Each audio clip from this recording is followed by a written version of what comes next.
Good evening, Razorback fans. Welcome to another episode of the Hawg Talk podcast, coming to you live from the Sterling Soap and Roastery Studios, part of the Believe in Buzz Radio networks, where you can hear us on 106.7 in Central Arkansas. All live shows are presented to you by Arkansas Brewing Company in downtown Ozark. I am Porter Hayes, and alongside, as always, is Adam Hall. We are brought to you by Bet Online, where you get the latest odds, lines, and matchup reports for baseball, boxing, golf, NFL, Major League Baseball, and more. BetOnline continues to be the fastest and easiest way to place your wagers, including live betting and your favorite casino and card games available to play right from your phone. Head to the website or use your mobile device today to sign up and get in on the action. Remember to use the promo code BLEAV for your 50% welcome bonus on your first deposit. BetOnline, where the game starts. And, of course, we couldn't start anywhere else other than congratulating the Arkansas women's indoor track and field on the 50th total national champion. And I posted earlier about we need to change the phrase 50 burger to 50 banner. All opposed say nay. All for say aye. I think that's cool. You know, when they raise that 50 banner up, I just impressive. To the outside world, a lot of people are going to say, who cares? It's just track. But you know what? We still have 50 national champions in track and field. And just for first year head coach to, you pick up the stack squad. But, man, Adam, it's hard to win in those the gymnastics, the golf, and the track and field, because you've got to qualify enough people as a team to even get to the national championship where you can score enough points. And for them to dominate, beating Florida 55-50 was very impressive. Yeah, you know, it's something that I know a lot of the major sport fans try to not latch onto, or they try to discount it, discredit it. But, you know, it's one of those things that when you talk about this school is that, this school is this, fact of the matter is Arkansas is a track school. Yeah. I mean, let's just call it like it is. Yep. And then it's not trying to like talk down upon anything else. It's what the university is known for and what the university is good at. You roll into Fayetteville and you start seeing, you know, the road signs for the national championships and this, that, and the other. And I mean, it's called the track capital of the world for a reason. Yeah. And again, I mean, there's a lot of schools that don't have anything school. They're, you know, no knock on them. There's just some schools, they don't have any claim to any top programs. And for you to sit there and say that as a track and field program, you're the best, you are the standard. And I know baseball hasn't won the national championship yet in baseball, but they are kind of, what it comes to a program, the standard minus the national championships. So, and I think it's just it's kind of disrespectful in the fact when other people want to discredit one's national championships to make their school, well, you only got yours in track and field. Well, I'm sorry, you know, that's the way it is. They still count. And I tell you what, those athletes, again, you don't get to just relish in your national championship. They got like 2 weeks and then they got outdoor season. Oh, yeah. So I was looking at that schedule and I was, you know, when I was going through and putting the schedule together for the entire week, I was just like, okay, no track. And I looked and I was just like, dang, they're turning around in 2 weeks. Yeah. Here they go again. And that's just how it is. But it's funny that people will try to like discredit the track national championships. But then I see some of these folks out there like, oh, Kentucky just won the equestrian. And I'm like, okay, now, like, so y'all post that, but you want to talk down on our national championships and track. Okay. Yeah. And we talked about that. We had Coach Harder on last year after their 49th. And, you know, again, Chris Johnson, his first year, national champion. I mean, look, there's only one way to go up when you win the SEC and a national championship in your first year. But, again, when you have stars like they have and just continuing to pack on and, you know, again, the three phases, you have your field events, you have your sprints, then you have your distance. And to be able to excel in all three, and the men runner up. I mean, how can we not even include the men getting national runners up? So kudos again to the track capital of the world, the men's and women's track team, to start off the show tonight. But we'll dive into the basketball game against Bama. Hard fought game. And we'll talk about, something I'd mentioned to you off air in a second. But, yes, that was a horrible no call at the end. And again, I mean, when that has could have had direct consequence on the outcome of the game. I believe it was a 3-point game. He hits 2 of those free throws, and it's a 5-point game, 2-possession game. Because then didn't they go right back down and hit a 3? Hit a 3. So it changed the whole. And again, when you're talking about basketball, you can't sit there and say that there's no emotions and momentum. More so in, I would say, any college game than basketball. Mm-hmm. You got the game of runs. You have how that plays. And so you think you're down 3, you get a block that was a no-call dunk, then you go down and you turn around and hit another 3. That changes the whole aspect of this game where you're trying to hold on to now you're up. So again, when you have to make those calls, and what really pisses me off about it is in the game of basketball, a shooter can go up, defender runs to him, mm-hmm. he sits on the ground and then falls down because the guy tips it. He don't give him enough room to land. How many times have we seen those flops? But yet after the play, he gets hit in the face and there's a no call. What's the difference there? Yeah, I mean, it kind of comes down to, they changed a lot of those rules. I mean, due to, quite frankly, Jalen Williams, when it came to charges and whatnot. But yeah, they're, supposed to have space to get them to land on all that. But I looked, I was trying to not just immediately react to the no call. And, it was one of those that, okay, so that happened. Yes. A few possessions before, I mean, there was a blatant walk by Alabama that wasn't called. And, then you have to look at other things though that, should Battle have pulled up for that 3. You have made your money, especially these last 5 games or 4 games, then that being the 5th, in driving to the hole and drawing contact. And you chose a pull-up 3. And you had guys in the lane too. I mean, Grant Nelson, I thought he fouled out 2 or 3 different times, but it just never seemed like it, or it never actually happened. But I don't understand why you pull up right there and you don't try to drive. Yeah, and I get it. I get your side of it. He's just, when you've been called upon to carry this team per se offensively, I mean, you got to give him a little bit of grace on it because look, he hits it. He's a hero. Okay.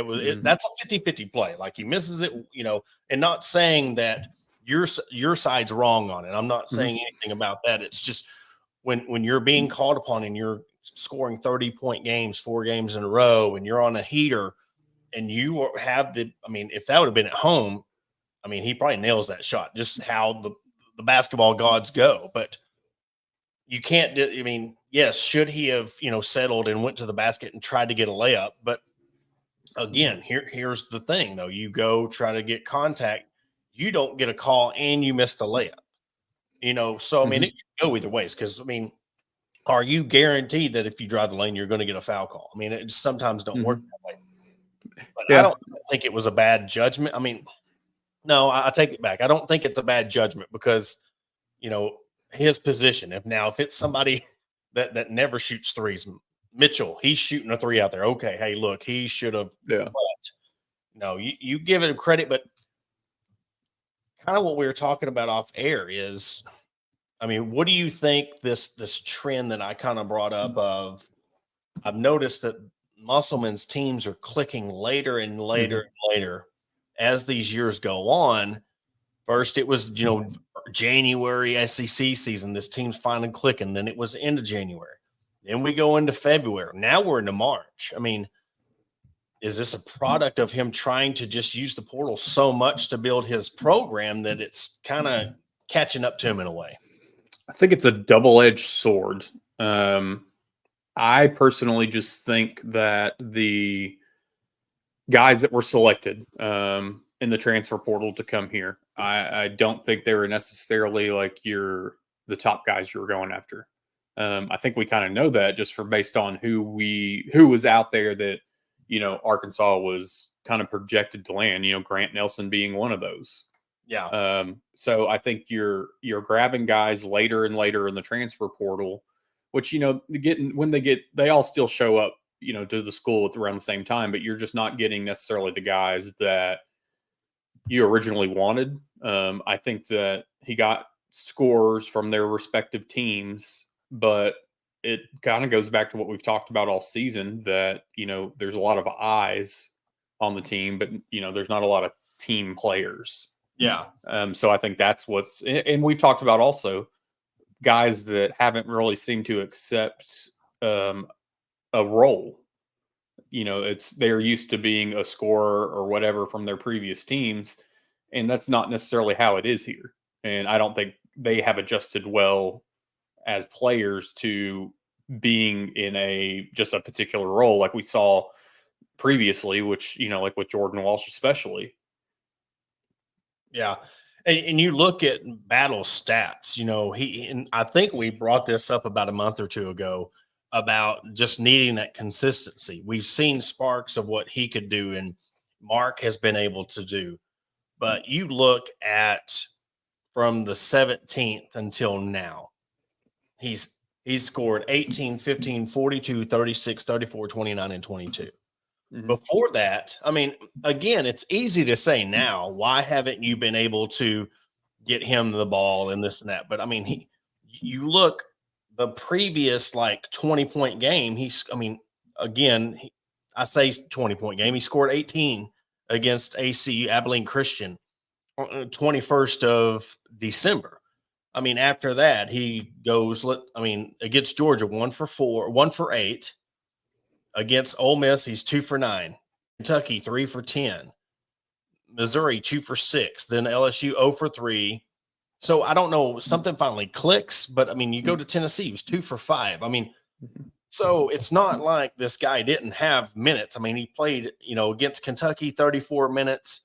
Mississippi had 27. Georgia had 24. And Auburn, he had 17. And then that game went for 18. He had 26 minutes. So it's easy to say you see this barrage and why hasn't he been playing? Well, I mean, you look at before he went off for 18 points against Mississippi State, there was 1, 2, 3, 4, 5, 6, 7, 8, 10 games. He had 10 or more minutes, but then, he had a 3-game stretch where against Duke, Furman, and OU, where he went 21, 25, and then 13. And then he had that one game against Abilene Christian and just kind of went ghost for a second. Mm-hmm. So, I mean, again, there's a lot of variables. That could be one of them what ifs. What if he just had a consistent year where he was scoring those 17 points? How many of these games would have Arkansas have won? I think that the rotation that we've seen, because we've talked about it on here, we've talked about it off camera, that when you're getting away from the 7-8 man rotation like Muss is known for, and you're rotating 12, 13 guys, trying to find something to work, that's not necessarily just going to affect one person. You're kind of affecting your rhythm with other players too. Getting these, so I think expanding the rotation has hurt all around. And, we hear every year, people ask, is he going to move off, the 7-8 guys? He needs to move off the 7-8 guys. Well, he tried it this year and it didn't work. And, that's one of those things. Shooters need to shoot. Yes. So that's one thing that I'll say about, because I know that I have been on Pinion's case this season, last season, about being a defensive liability. But at the same time, he hasn't had any opportunity offensively. There's no, plays drawn for him. He just goes and stands in the corner for the most part. And I think somebody like him, that he needs to be in more than a minute or two to actually get in a rhythm. And, whether it's coming off screens or plays drawn up directly for him. Then on the other hand, when he does get the ball, he needs to learn to attack the rim. Yeah. So it's one of those things that he is one that I think would benefit from more minutes just so he can get in a rhythm. But, back to battle, there was times this season I was wondering where he was. What's he doing? And I just fully think the bigger rotation affected several of the players.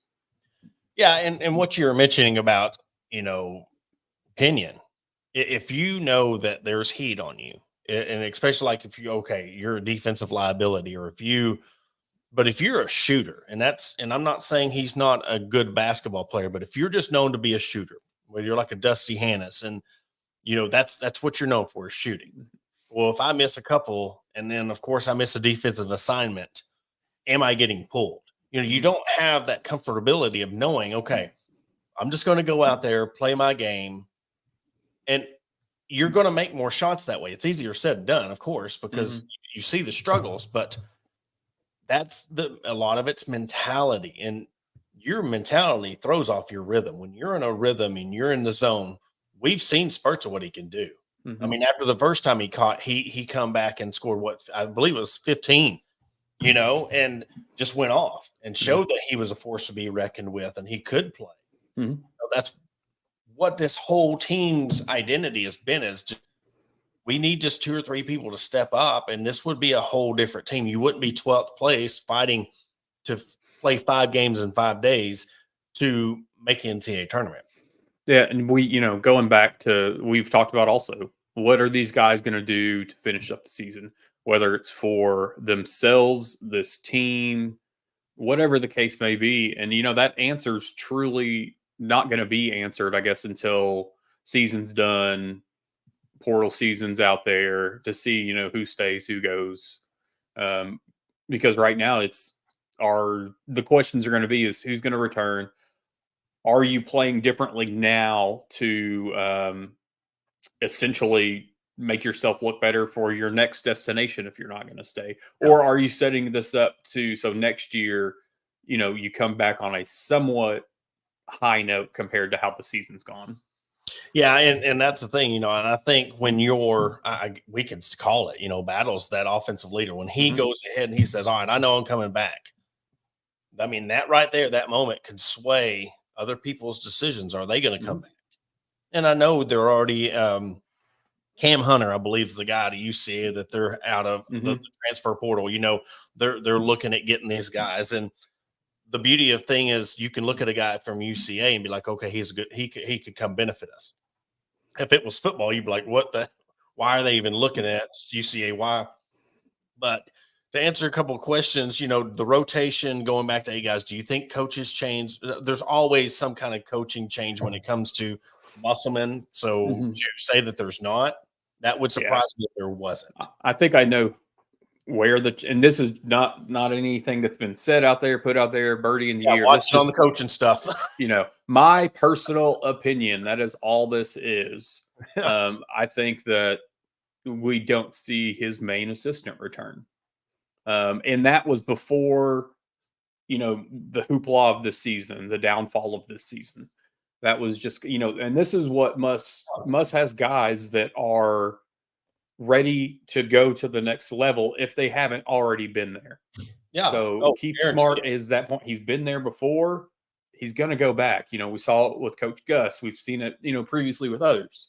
And so, I think he needs to possibly look, which I know we have, when I say this, I don't mean this directed towards Ronnie Brewer because I know he's on the staff. I think you look at these former players that aren't necessarily from Arkansas, but these NBA level coaches, players, to bring on staff, because the players really seem to resonate with them. I know early on we had who else must have brought in was it Speedy Claxton? No, I think Speedy Claxton was on most of his coaching staff. He's had a few other former Smart, huh? Was it Smart? Was he one of them? Well, no, we had I want to say Speedy Claxton. I don't think Muggsy Bogues was here because he was a short NBA dude. Oh, yeah. But was on coaching. I just think getting these guys that have coached in the league or been a part of the NBA help the players buy into it a little bit more. And it's one of those. There were questions this last offseason on whether or not was Michael Musselman really the man for the job, or was it being the coach's son and being on staff that got him that? And he's going to have a coaching career, and you got to start somewhere. I wonder how that all actually came about. Is all. He's done good at his job. Yes, we can't when it comes to anything, when it comes to the recruiting, you're getting guys in, and we put a lot of emphasis on one bad year. Now look, you've had your one bad year. Let's not make it. Let's not make it a trend. Let's bounce back. Again, Arkansas is not used to, under Eric Musselman era. We're not used to this stuff. We're not used to NIT talk. It's Elite Eights, it's Sweet 16. So to have this kind of year, of course, people are going to start churning. But a lot of it had to do with the football team. There was a lot of hope put on the basketball. Look at the baseball team. They're carrying the weight of two programs to get things to turn around. Now they're the number one team in the country. So winning cures everything.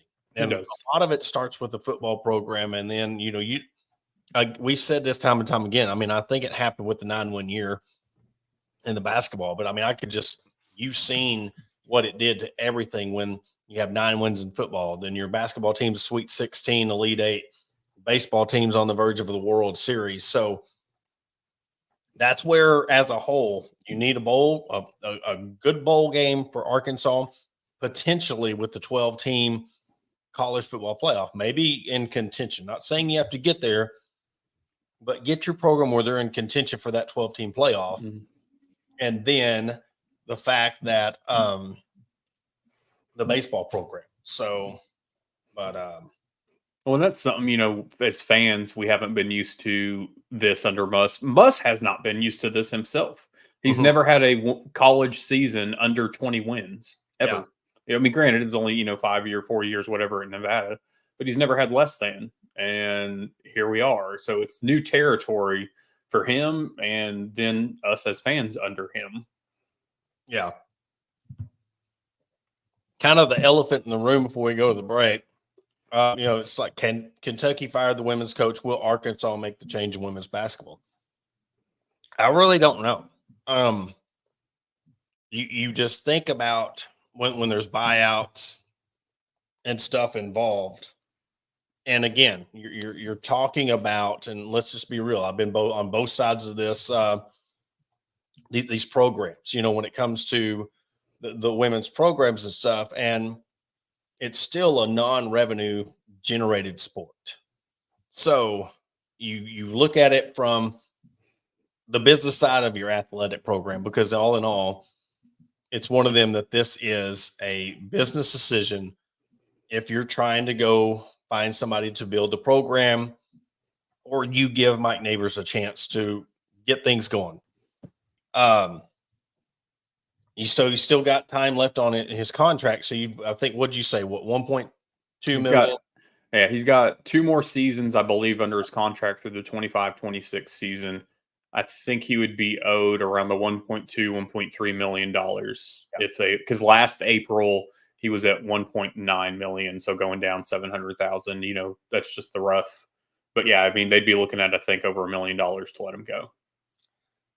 And I'm just gonna be quite honest. I'm gonna be very honest. This is a very touchy subject for me. I really, out of just what Coach Neighbors has done for me in my media and getting into this realm, him and Coach Deifel.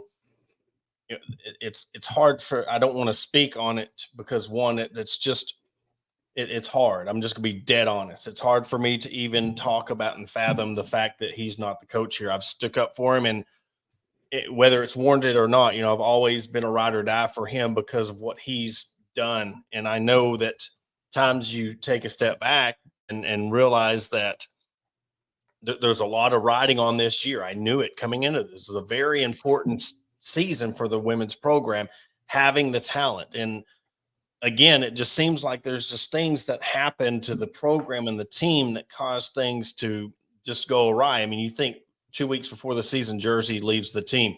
Sasha mid-season doesn't come back. You have injuries, and you're trying to put pieces together. And then Talia, your leading freshman, the top scorer, and not just because she's the freshman, the top scorer in the SEC at one point, hurts her back, and then she leaves the team for a family emergency.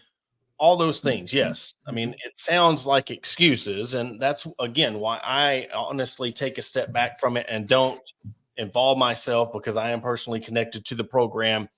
and consider Coach Neighbors a friend. So, I don't want to come off as biased, but you have to see that looking from the outside in, this was a very important season, and to not make the tournament, guarding, I know everything happened, but you got to get to the point to where you're making the tournament. You are, especially with the fan base, they want you to be successful, but they're used to you not making the tournament. So outside looking in, it's hard to back the tournament if you're not making the program if you're not making the tournament. And that's just being honest. Again, this probably the only time I speak on it, because it's just where I'm connected with the situation, because it's just it's rough to be, because I don't want to see there be another coach. I mean, I want him to get another chance and be here next year. But you look at the alarming, if it was to happen, I'd have to sit there and be like, I can see why this happened. I can see the record. I can see the fact that they're not making the tournament. And let's just be real. Look at all the other women's programs that have been successful. Does that put more pressure on you have to be successful because all they are? And if that's the case, that's a legitimate reason. That's why I'm bringing it up. Mm-hmm. Yeah, I think that we're at a point. Essentially, we are at a crossroads. Mike Neighbors is at a crossroads. If he's to stay and things, he gets to fill out the remaining part of his contract, whatever the stipulations are. I just think that there are some serious changes to be made. I know that going into this season, when we talked with them, they were changing up the defense, changing up this and that, and it just didn't pan out. But we all know that he takes this harder than fans do, especially, he sets the bar higher than fans do. So it's not like he's just content with what's happened. But I don't have the answer. I can, like you said, I can see it either way. But something has got to change, because we're seeing the other programs, especially some of the SECs, the ones that have been towards the bottom, they're starting to creep up here and there. They're starting to make pushes. Mm-hmm. And so, it's kind of like, okay, well, we've got to do something, because, and it hurts to see it. Other sports, it's one thing, but for some reason it stings a bit more when I see the former players on the women's basketball team go to other schools play. Mm-hmm. It stings a bit more. Yeah, and it stings when you see them go and have success. When you look, because I root for them. I root for them, Erin, when she went to Mississippi State, Marquisha, when she's at Ole Miss. You see that those players leave and having success. You want them to do well, because, you'd be nothing but petty if I'm saying in my position and being connected with the program and rooting the players, just because I followed Erin since she was a freshman, and then she chooses to leave for Mississippi State her last year. I still root for her, because, I followed her since she's a freshman. Same thing with Michaela, her fifth year, root for them. I want this program to be successful. And I think that's a lot. The other side of it is, if they didn't want your job, or they didn't want this program to be in a better spot, that means they don't care. They actually care. They want the women's basketball team to be successful. They want Mike Neighbors to have success with this program. I think that's a lot of it. And it gets lost in transition of, it's just frustration, and it gets aired on because he is the head coach. So, but to me, I wish nothing but a successful program out of it. And it's been hard to see the comments and see everybody the way they speak of the program. And I don't butt in, because it's like I said, I've got to be real. I have nothing in defense when it comes to how people were frustrated. And I will continue to bat for him in the program, but yet I'm not going to discourage others from airing out their frustrations. I'm not. So that, if you see me quiet on a situation, or just not talk, which we haven't talked about it all year, that's the reason why. I just wanted to be real with the listeners and fans, and might not speak on this subject again. Because I'm just too close. I'm too close to the situation to give an unbiased opinion on how I feel about who should be the coach and where they're at. Mm-hmm. That's all that I will say on that subject. And if I'm wrong for it, I am, but I just want to be honest on why. And I hope people can really respect and understand that when it comes to that position. And I know it gets brought up a lot in comments and posts and whatever. And, it's one of those we could sit here and speculate what's going to happen or who would be a replacement if it happened or this or that. But then it's just, I feel like you're wasting energy because it hasn't happened. So there's no point to sit here and dwell on the what if factor. Like it's just a long conversation that can get drawn out and then it amount to nothing. Well, we're going to take a quick commercial break. When we come back, we'll dive into the baseball number one team in the country. And of course, we'll talk about some spring football, and then we'll end it on why I think that the LSU fan base and some of their, I guess you would say their personalities are pretty soft when it comes to dishing out, but not being able to take it. And that's how we'll end the show. But we'll be right back after a quick commercial break. Attention DIYers and home improvement enthusiasts. Are you searching for the right tools and the supplies to tackle your next project? Look no further than Mentor's Hardware Store. With locations in Ozark, Alma, and Clarksville, our vast selection of hardware and building materials is sure to have everything you need. Whether you're fixing a leaky faucet or building a new deck, most our knowledgeable staff is always on hand to offer expert advice and guidance. And with our competitive prices and convenient online ordering, Mentor's Hardware Store is your one-stop shop for all your DIY needs. Visit us today and let's build something amazing together. Are you in need of legal representation? Look no further than the offices of Robertson, Beasley, Shipley, and Robinson. As the oldest law firm in the River Valley, we have been serving our clients for over 100 years, with locations in Ozark, Fort Smith, and Springfield. Our experienced team of attorneys provide expert guidance and advocacy in a wide range of legal areas, including personal injury, family law, criminal defense, and more. Trust in our history and experience to the results you deserve. Contact the law office of Robertson, Beasley, Shipley, and Robinson today at 479-782-8813. That's 479-782-8813. Are you looking for a place to grab a cold drink and some delicious food?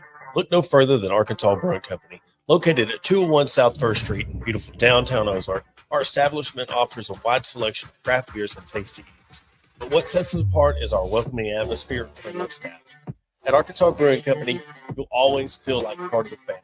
So visit Destiny and Christopher Brockett and staff today and see for yourself what makes us the go-to spot for locals and visitors alike. Arkansas Brewing Company, come for the drinks and stay for the friends. Searching for premium brewery products that will take your daily routine to the next level? Look no further than Sterling Soap Company. Our handmade soaps, aftershaves, and balms are made with only the finest ingredients that give you the ultimate grooming experience. With a variety of scents to choose from, there's something for everyone. Plus, our products are crafted in small batches to ensure the highest level of quality. So why wait? Visit www.sterlingsoap.com or visit our retail store at 16 West Walnut Street in Paris, Arkansas. Shop our collection and discover the difference for yourself. Upgrade your grooming routine with Sterling Soap Company. And I want to welcome you back to the Hawg Talk podcast. And again, started off with some baseball talk. Number one team in the country. What can you say? I don't know if this early in the season, if it's a curse, some might say so, but it's good to say, especially right after the women's track program wins the national championship. Then you follow it by your baseball team just gets as the number one team in the country. What were your thoughts about the weekend? I was happy, obviously. Getting into Sunday, I didn't turn on the game Sunday probably until, I don't know, Arkansas was down 5-4. But then, so I was just like, oh, great. But then we had, right when I turned it on, we scored, tied at 5-5. And then next thing you know, it's 10-5. And I was just like, oh, okay.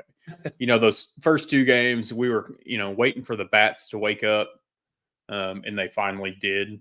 So looking back so far at the season or the series that we've had, you hope to get the series taken care of in the future. Obviously game 2 out of the 3 games, because I feel like game 3 so far have been kind of, I'm not going to say struggles, but there, it's been some sketch moments at times that have put us into holes that just kind of give you an uneasy feeling. So, and it's something as the season progresses that things will change, the dynamic will change. But this early in the season, getting that number 1 ranking, I mean, it's cool to see, but at the same time, I'm just like, oh, there's a long ways to go until June. So.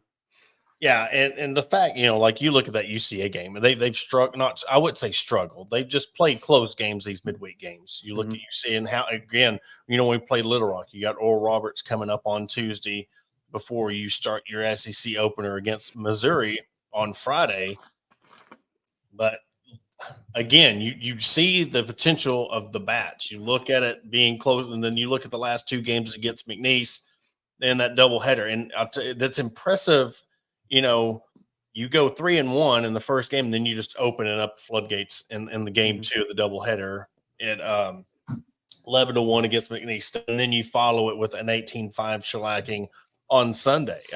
So hopefully, you carry that momentum into Missouri, which you want to talk about programs that are struggling. Missouri is, other football, good thing they got football.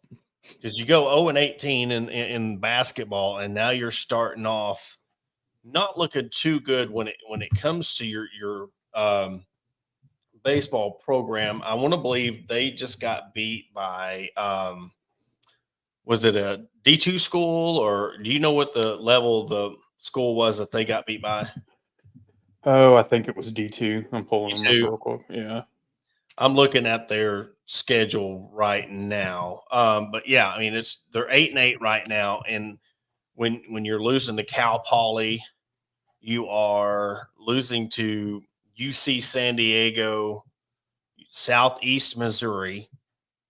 You lose to Northern Kentucky. You lose the series against Northern Kentucky.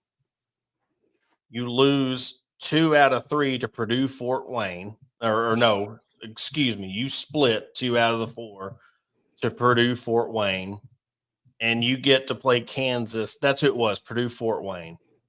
Purdue Fort. They are. I'm trying to see if it shows what they're in the Horizon League. So I don't know if that. I know that's in their basketball conference. So still yet, man, it's just a tough. And I think they're even talking about. It says that they're Division 1. Division 1. Okay. Except for men's volleyball, because apparently they've got men's volleyball. Purdue Fort Wayne, I apologize for calling your program a Division 2. My apologies on that, but they're just talking about them going winless in the series when it comes to winning the series in baseball. So again, thank goodness they have football, which we can't talk about that on them because they're killing us in football. But moving forward to Missouri, if you want to start your dominance in SEC, which look, you're when we talked about it, when we're talking about the track and field program, when you're the standard, you have to win these series. That's just that is, I know you might drop game 3 if you win the first 2 and you're clinching the series. And I think that's the biggest when it comes to grace, as long as you're winning the series. If you do drop a third game, you're trying to work on, I think that's why they have these midweek games, to work on your rotation. And look, I wish other sports would be able to have that availability to where they could develop their bench, develop their second string. But baseball is the only one that does that, really, and it's because they play a lot of games. Yeah, looking at Missouri's a good way to ease into the SEC schedule. Yeah. And that's, you never know what's going to happen, especially in baseball, because we've seen it before that a team that shouldn't, they might have a night that their pitching's just on point, or they've got a night that their bats are going. But, it's a good way to ease into the conference season. It's definitely one of those with baseball, you got to just the one losses here and there, it's going to happen. So, that was one thing that in years past, it's been like, I see a loss and you try not to overreact, 'cause it's like the bigger picture is the series. Yeah, exactly. It doesn't hurt as much. And especially when it comes to the rankings and whatnot, which like we just saw with Wake Forest, you you lose the series, you drop to, I don't even know what they dropped to, 7th, something Yeah, like that. But yeah, and that's harsh. Look, I mean, you're going to drop series. It's not like football. If you drop a game, you drop 10 spots in the poll. I mean, that's not.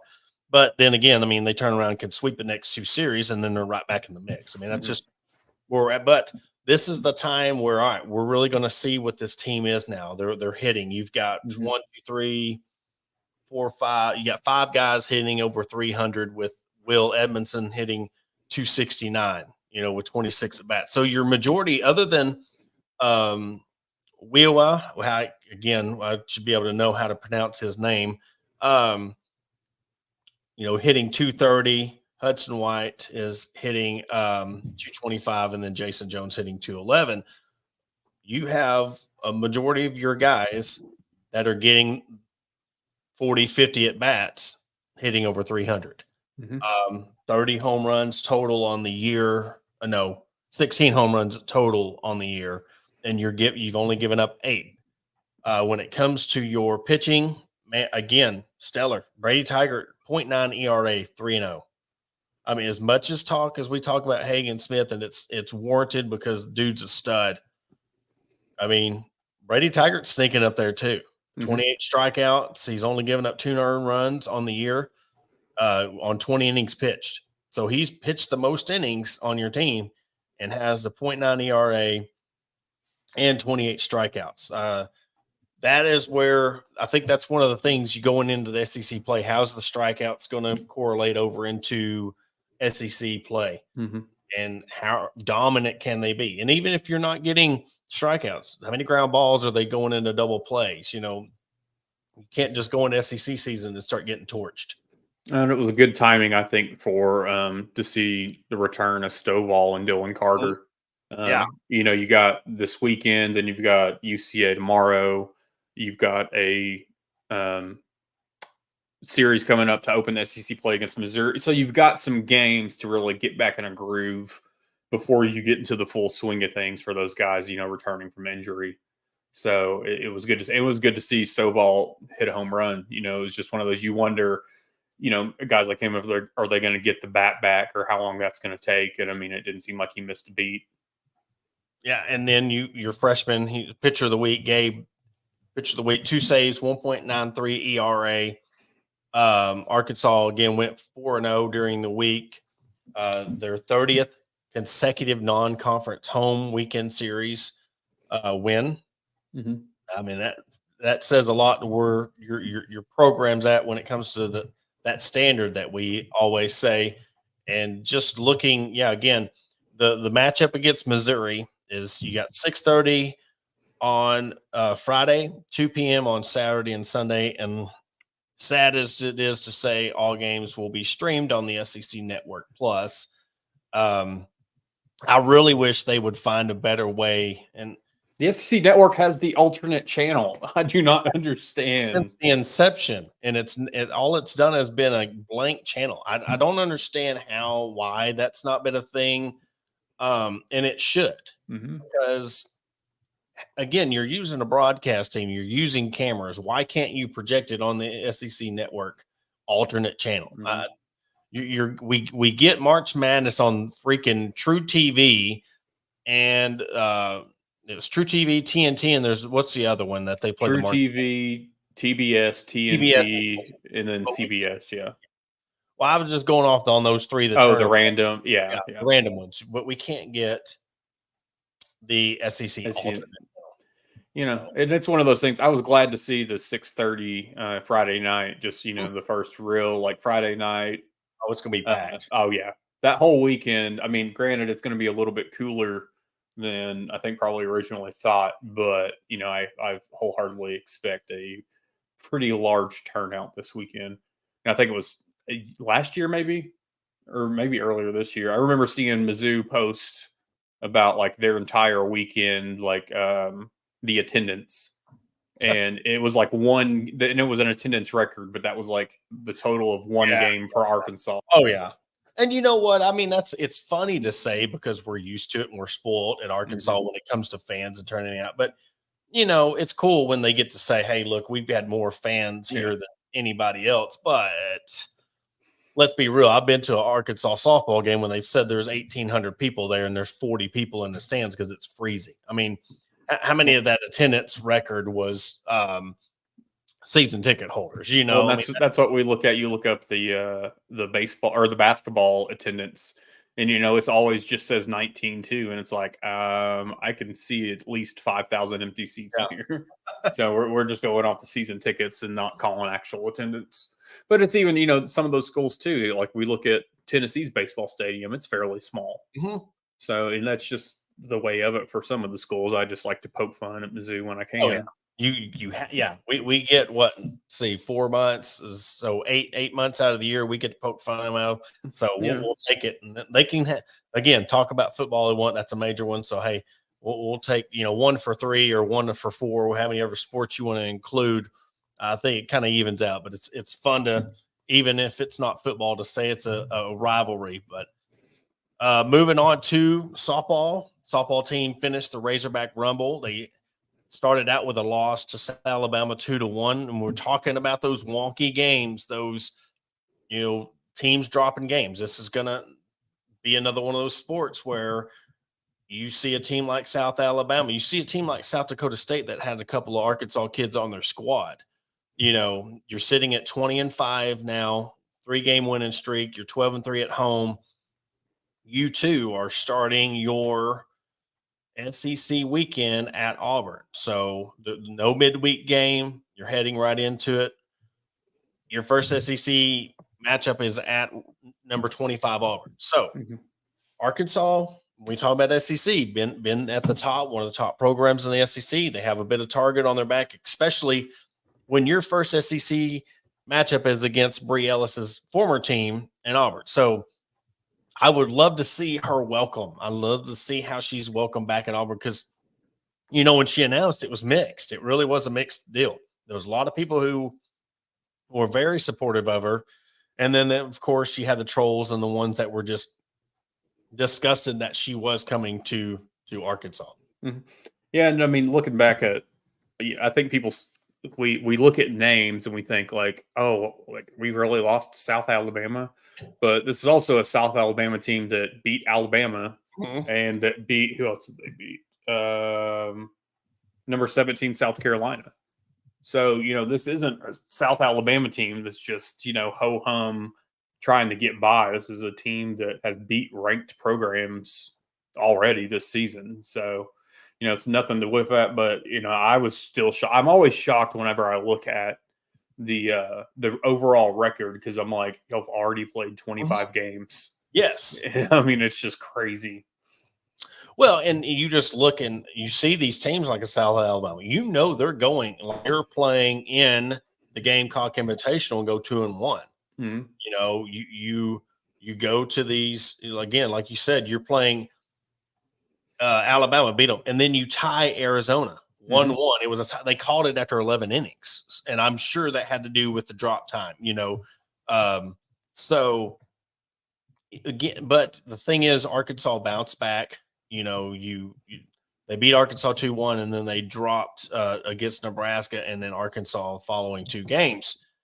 But yes, we're seeing an uptick in women's softball, and I love that I love the popularity that is coming with it. We're seeing a lot of these sports. And the good thing is, you see with soccer, Arkansas is near the top. Softball, near the top. Track and field program, you're at the top. You look what they've done in volleyball. Look what the golf team's doing. Look what Jordan Weaver's doing with the gymnastics teams. All these programs that you're seeing at the top of the SEC and their nationally relevant programs is very exciting to be able to go and watch. The tennis program, didn't mention them, they're up and coming and getting ranked and playing and beating top ranked teams. So it's awesome to see these teams swim dive, the up and coming. We talk about every year, who's next, who's that next program that's going to step up. And we see it every year that another program, this was gymnastics year to step up. Now they've taken that stage and we're here. Who's next? It'll be, speaking of who's next, I know we haven't discussed it yet, but what are your thoughts on the new running back coach with the football team? It's one of them that you hate to see Jimmy Smith go. And there was a lot of talk of him and Browse leaving for TCU and seeing but it all goes into we're at a important time in this program. Sam Pittman's on his last leg, and on look, he's got this chance with Bobby. Let's see how it works. Okay. Bobby knows how important this is. He's going to go get a guy he trusts and he's worked with. And you look, any guy that has had NFL experience, it's just, to me, it's a big deal, but yet it's kind of not, because the running back position's not what it used to be. It's not like you really got to rely on this guy to get 20 to 30 carries a game to win you football games anymore. Mm-hmm. You got to have a balanced attack, but more so I would say it's 60-40 passing. Mm-hmm. You got to be able to get the ball in the flats, even the little drop, the dump passes in the flats. So it's I hope we never see again. Yeah. I mean, with now the Bobby's back, so we should be seeing the wheel route from the running backs. And have a quarterback who can launch it 65 yards. But it is. I mean, it is a big deal, running backs coach, but it's not as significant. If you asked me this 5, 6, 7 years ago when Bielema was here and they were running the 2 tight end set and it was smash mouth football, of course your running back coach is going to be relevant and one of your top your position coaches, because the run game's utilized a lot more. Mm-hmm. So you want to see somebody who comes in that Bobby Petrino trusts. He has NFL experience, so that's always a plus when you're talking about bringing somebody into an SEC program, because let's just be honest, SEC is just a farm league for NFL. So there's just so much unknown, because you can bring in whoever you want when it comes to Bobby Petrino or the running backs coach. If that O-line don't produce, that running backs coach, it's not going to look like things are working out because they're not getting any yards. So it all starts up front, really. It does. And, I was thinking back on it because there was a lot of questions, or there was a lot of comments, like, oh, that was quick on the hiring. But, it was rumored out there that, Jimmy Smith had been interviewing since the end of the season elsewhere. So I think they kind of knew that he was going to be on his way out. So, Colby Smith was already in line to come over. I look at a lot of this is just going to have to do with how the team performs, and who the head coach is next season is where you're really going to see how this hire works out, because we all know that recruiting is a big deal. And if we're having a coaching change, then who these guys have recruited there might not be that much of an impact on it. Yeah. And this is nothing against Jimmy Smith. This is nothing against Bobby Petrino. Maybe what Jimmy Smith wanted to do with the running backs, that's not what Bobby Petrino wanted in his offense. It could have been a totally separate issue than Briles or whatnot. But of course, people are going to throw out the irony that he went there. But hey, why not leave Arkansas and go somewhere where I'm comfortable? You got a spot where the OC that you've worked with. Look at the guy coming in. He's worked with Bobby Petrino before. So you got a guy that's going out. Yeah. So it's good you're not just getting some guy that doesn't understand Bobby, because from what I've heard, it takes a lot to understand him. And I know he's kind of calmed down over the years, but this is an important spot in his career, because what if he does want to give it one more go as a head coach? Mm-hmm. Look at Gary Odom. We thought after Missouri, he was going to come to Arkansas and he was going to run the defense, and maybe he was just going to ride off the sunset. Or maybe he thought he was going to lead the Razorbacks if Sam Pittman decided to retire. Mm-hmm. Now he's off of UNLV running a program. So, Bobby Petrino, he might want to give it one go, and now it's testing the waters. Hey, let's come back as OC first before we just throw you in the head coaching position. But there's a lot of questions, going into the season. So yeah, we'll end the show on I guess a controversial topic off of Razorback sports, but just one that I was kind of going back and forth with the LSU fans today, and just the I want to go back a year last year and provide context to, when they were winning the national championship and playing Iowa and all the can't see me stuff and the antics and getting in people's faces. And, you block Samara Spencer's shot and you stand over her, and all that was fine and well. And we applauded that. I was even on their side of the fact that when it come to LSU and beating Iowa, I felt like they deserved the national championship. Well, we fast forward a year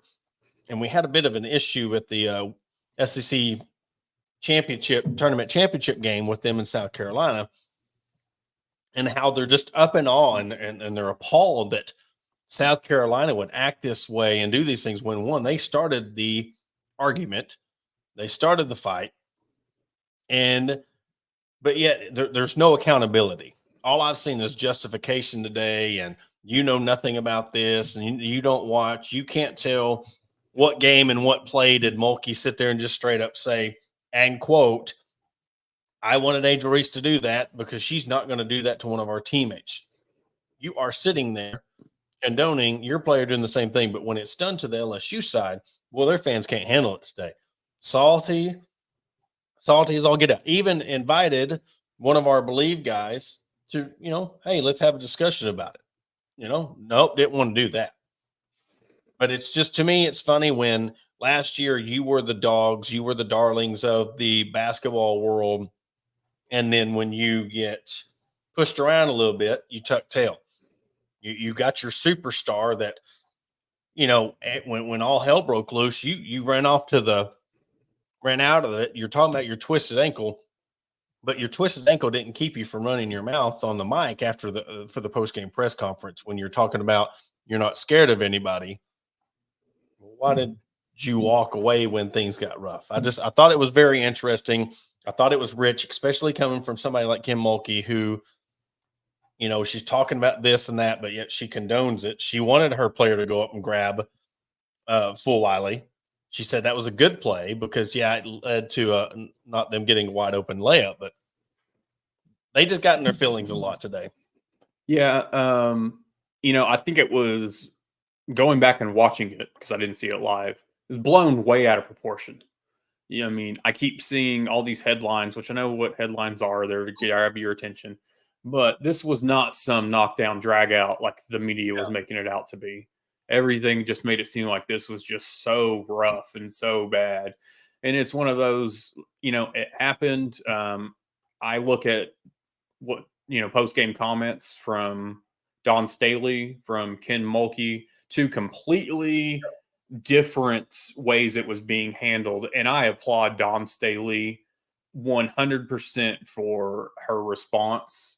Her talking about her players coming up to her and apologizing for their actions to her, holding them accountable, etc. I think the worst part about this whole thing was one of the LSU players' boyfriend jumping the scorer's table.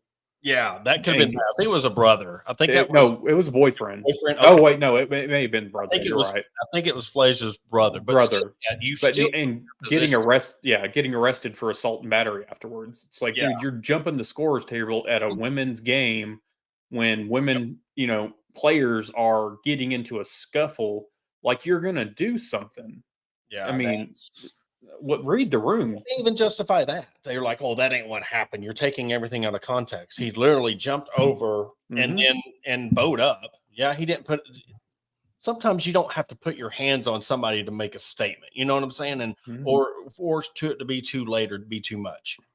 If you're putting yourself in a position to make actions come back at you, you don't put yourself in the position in the first place. And he did. I mean, he jumped over, bowed up. Yes, nothing else happened, luckily, but he was escorted off. But you can't.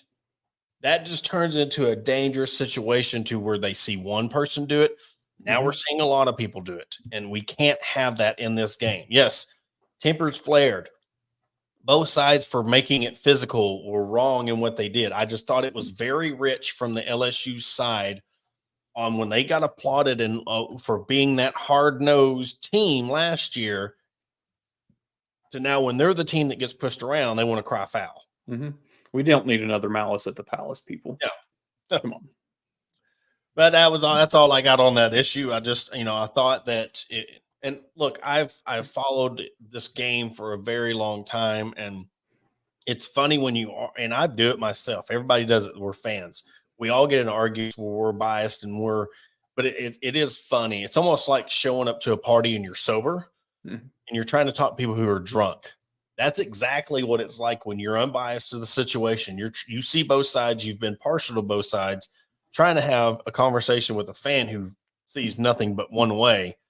That's the best way I can describe trying to have conversations with the LSU fan base today. Yeah, because I mean they don't, and it's like that with a lot of things, not just women's sports. It's like if you see both sides of a situation, automatically it's you don't understand or you're this or you're that, and it's just like I don't have to pick a direct side when you can see both sides of the equation. Yeah, well, I mean, it is what it is, and good luck to both teams. I mean, in the NCAA tournament, but it's just I don't know. I got a good chuckle up, and I was really wanting Blake to come on to try to talk about it or go on his show and talk about it, just have a discussion about it. But things don't work out that way all the time. But Adam, you got anything else before we wrap it up? Yep, I'm good. All right. Well, that will do it for another episode of the Hawg Talk podcast, brought to you by BetOnline and Sterling Soap Company. We will catch you next week.